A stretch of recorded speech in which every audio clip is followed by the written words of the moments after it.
Naam, ikiwa ni Jumapili tulivu au ni Jumapili ya kuabudu, lakini kwa wananchi ni siku ya uchaguzi pamoja na mkutano mkuu ambapo unaenda kufanyika hapa Superdome Masaki jijini Dar es Salaam. Yangu majina ni Ramadhan Said Shabani Mponye, naenda kukujuza yale yote ambayo yatakayojili. Kikubwa tu kaa nasi katika mitandao ya kijamii ya Scout TV ili uweze kuyajua yote ambayo yanayoenda kujili hapa Superdome Masaki, na kubwa kuliko ni uchaguzi wa ngazi za juu. Hapa nazungumzia rais wa Young Africans pamoja na makamu wa rais. Sisi kama Scout TV tuko hapa kwa ajili ya kukujuza yale ambayo tumebarikiwa kukujuza siku zote katika masuala mazima ya michezo. Yes, hapa nipo na baadhi ya viongozi wa matawi, ni wawakilishi. Sasa sijajua ni wawakilishi kutokea mikoa gani na matawi gani, labda tuweze kuwafahamu. Madam, habari? Salama. Assalamu alaikum. Wa alaikum salam. Naam, kwa faida ya watazamaji wa Scout TV, ni kiongozi wa tawi gani? Mimi ni kiongozi wa tawi la Yanga ilipotupo, ni mwekazi. Wapi? Mkoa gani? Mkoa wa Dar es Salaam. Kwa Dar es Salaam. Wilaya Ilala. Wilaya Ilala. Yeah. Okay, kwa faida ya watazamaji wa Scout TV, leo ni mkutano mkuu ambapo pia ndani yake kunaenda kuwa na uchaguzi. Kwa upande wako wewe unatarajia nini kutoka katika mkutano mkuu huu? Natarajia mambo mazuri. Tumejipanga kufanya uchaguzi uliokuwa mzuri, kuchagua viongozi wetu wazuri, tunaowaamini na tunaohitaji. Okay, kwa upande mwingine, mpaka sasa Yanga imesajili na jana ilikuwa ni utambulisho wa mchezaji mwingine ambapo ametambulishwa saa 5 usiku. Kwa upande wako wewe, msimu huu unaofuatia, wewe kama kiongozi wa tawi, hamasa kuelekea wiki ya mwananchi, mmejipangaje? Sisi tumejipanga vizuri, usajili nyie mmeuona, tuko vizuri. Tunategemea mambo mazuri msimu ujao. Tunategemea mambo mazuri msimu ujao? Tunategemea mambo mazuri msimu ujao. Lakini pia mkono wangu wa kulia hapa nina kiongozi mwingine wa tawi, labda pia ajitambulishe anatokea tawi gani? Nashukuru sana mtangazaji. Kwa jina naitwa Alestida Mndachuma, ni mjumbe wa mkutano mkuu, natokea tawi la Yanga Buguruni, tawi mama, tawi lenye nguvu Tanzania nzima linajulikana. Bwana we, kwa upande wako, tunaona msimu uliopita, uongozi uliopita umefanya mema zaidi na umefanya mazuri. Labda kuna neno gani la kuambia baadhi ya mashabiki, ukiachana na baadhi ya viongozi wa matawi ambao wanatufuatilia hivi sasa kupitia Scout TV, nguvu kubwa waiongeze wapi kama mashabiki, lakini nyinyi pia kama viongozi? Leo ndani kuna uchaguzi wa rais. Je, tutegemee nyinyi kama viongozi mtamrudisha rais yule kwa ajili ya kuendeleza yale mema ya kwenye club? Yaani kwa kweli ukiongea swala kwamba eti injinia asiwepo, naona kila mwana Yanga ikiwezekana utafutia hata sumu ya panya akakutilia. Kwa mambo hayo tunayoyapata na tunayoyaona, yaani tunatamani injinia aishi milele na milele. Kwa hiyo sisi kama viongozi tunawahamasisha wapenzi ambao hawana kadi za Yanga, tunawahitaji warudi walipie kadi ili tuende kuendeleza ili gurudumu, kwa sababu usajili wenyewe kama mnavyosikia na kama mnavyouona, yani mwakani tunasema tunazidi kunyanyua kwapa tena. Kwa hiyo sisi tunaomba wale waliokuwa hawana kadi za Yanga walipie kadi zao, na wale wapenzi tuna kadi za upenzi pia. Kwa hiyo wale waliokuwa hawezi kulipia kadi 24,000 basi aingie kwenye upenzi 12,000 alipie, ili mradi Yanga tuendelee kunyanyua kwapa. Kwa hiyo injinia ana minne tena, yani na ataendelea kuwa tena. Bwana, hao ni baadhi ya viongozi ambapo wanakwambia injinia wanatamani ainue miaka 4 tena, lakini pia wanakwambia msemo wao wa msimu huu mwakani tena. Naitwa Ramadhan Said kutokea hapa Scout TV. Kaa nasi ili tuweze kukujuza yale ambayo yanaenda kuendelea katika mkutano mkuu, lakini pia kipindi naelekea kumalizia hapo pia na kiongozi mwingine wa tawi. Assalamu alaikum. Wa alaikum salam. Naam, leo ni mkutano mkuu na tunavyojua kwenye mkutano mkuu kuna ajenda nyingi, kuyajua yale yaliyopita msimu ulioisha, kujua mapato na matumizi, lakini pia katika mkutano mkuu pia tutaenda kuyajua mengi zaidi hususan katika masuala mazima ya uchaguzi huu unaofuatia. Kwa upande wako wewe, unaozungumziaje uongozi uliopita? Na uzungumzia kwa uzuri kutokana na tulipotoka Yanga na tulipo sasa. Tulikuwa Yanga ya bakuli, lakini hakuna mwana Yanga anayekikumbuka hicho kitu, japo ilikuwa historia. Tunawaombea viongozi tutakawachagua wakatende zaidi hapa walipotenda, tuendelee kuwa mabingwa wa mabingwa, yani iwe unstoppable. Yes. Kwa hiyo mwakani tena mpaka injinia au labda atatoka madarakani kwa nyinyi mtaendelea kunyanyua makopa zaidi. Yes, mpaka sisi tutakavyosema injinia basi na makombe yatakuwa basi. Lakini pia leo ndani kuna mabadiliko ya katiba. wewe kama mwenye kiongozi kutoka kwenye tawi, labda unatamani kwenye katiba hii ambayo inaenda kufanywa maboresho, ulitamani sehemu gani iboreshwe? Sehemu ambayo tunatamani ni boreshe, sio mimi tu, na kutafuta wajumbe 5 ambao wataunga jitihada za Engineer Hersi kuipeleka Yanga sehemu.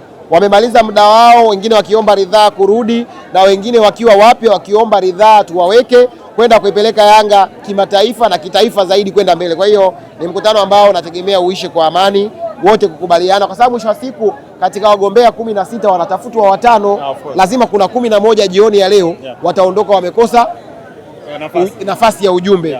Wote ni Yanga, na kama slogan inavyosema daima mbele nyuma mwiku. Uchaguzi utaisha leo, hao 11 watakuwa ni vinara wa kuwashika mkono hao 5 ambao wataidhinishwa na wajumbe wa mkutano mkuu ili kwenda kuijenga Yanga iwe kubwa kimataifa na kitaifa zaidi. Kwa hiyo tutegemee makubwa, tutegemee kuona mkutano wenye tija, wenye mwanga, wenye kuiangazia Yanga kufanya vizuri kimataifa, kufanya vizuri hapa nyumbani kwetu nchini Tanzania, na Yanga kuendelea kuvuka mipaka ya Tanzania. Kuwa na mkutano mkuu ambao unaleta wajumbe kutoka Malawi, Msumbiji, Kongo tayari ni improvement ambayo inaonyesha tumefanya gradual changes kutoka uzamani na kuingia kwenye usasa. Kwa hiyo kikubwa tuendelee kupush, kuendelea kumuomba Mwenyezi Mungu mkutano uishe salama, twende tukauanze msimu mwingine uwe msimu wa mafanikio. Msimu huu kuna baadhi ya makombe tumeyapoteza, lakini bado taji letu la ligi kuu ya NBC tuliweza kulitetea. Twende tukashinde ubingwa mara 6, mara 7, mara 8, na ni mkutano ambao nauona kabisa unaenda kuweka mwanga mpya kwa klabu ya Young Africans. Kwenye maongezi yako umesema ni mwaka ambao tunatarajia pia kurudisha vikombe ambavyo umevipoteza, na tayari umefanya usajili, na tukizungumzia Young Africans ya msimu unaofuata lazima tugusie ngo ya usajili. Unazungumzia vipi usajili wa msimu huu na unaona utaleta tija ndani ya klabu?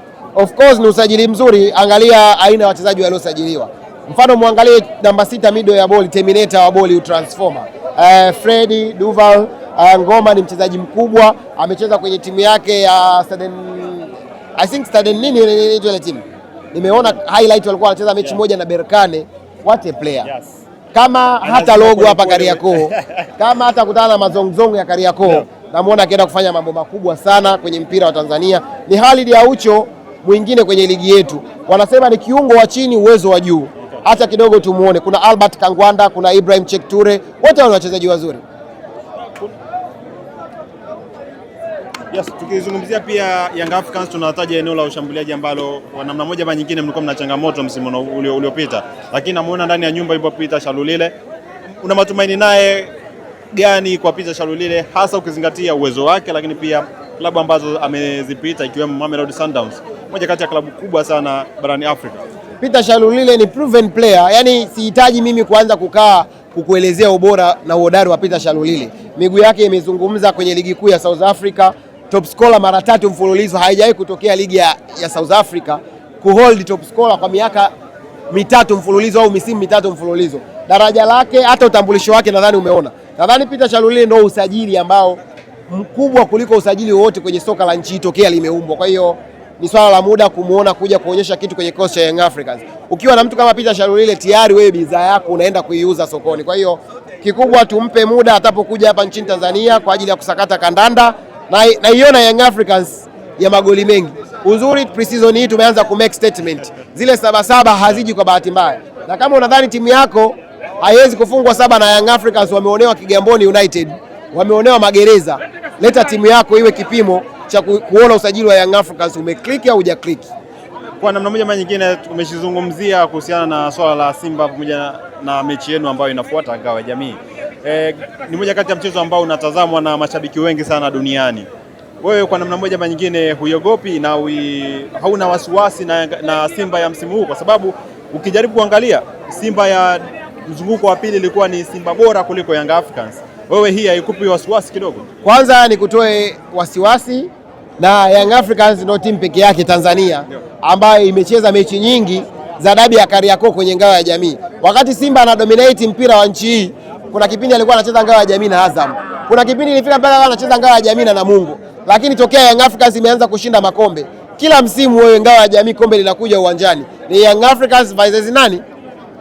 Simba Sports Club. Misimu 5 tumeenda tukicheza nao Ngao ya Jamii. Katika misimu 5 Young Africans umechukua Ngao ya Jamii ngapi? 4. Sasa hii Ngao ya Jamii sasa hizi nafanya discussion ipi? ya mimi kukushawishi wewe kukwambia Young Africans tutaenda kushinda. Young Africans tumedominate soka la Tanzania, Young Africans tumedominate watani wetu. Wakati Simba anatawala soka la Tanzania, Young Africans tulikuwa hatuna unyonge mbele ya Simba. Lakini wakati sisi tunatawala soka la Tanzania, ndio huyu amefungwa mara 6 mfululizo, ana mechi karibu 9 hajashinda ndani ya dakika 90. Sasa siwezi nikakaa hapa nikawa naiongelea Ngao ya Jamii. Imekuwa mchekea sana na amekuwa mwembe wetu wa nyumbani, muda wote tunatikisa tunakula maembe. Kikubwa twende kwenye mkutano wa jumbe wa mkutano mkuu, tukae tudiscuss ajenda zote za club. Kuna ajenda ya katiba, kuna ajenda ya uchaguzi mkuu. Kama mambo yataenda sawa, tutaenda kwenye Yanga Day, tukitoka kwenye Yanga Day tutaenda kwenye Ngao ya Jamii visiwani Zanzibar, na naiona kabisa Young Africans ikienda kushinda ngao ya 5 mfululizo. Tunaenda kuweka record.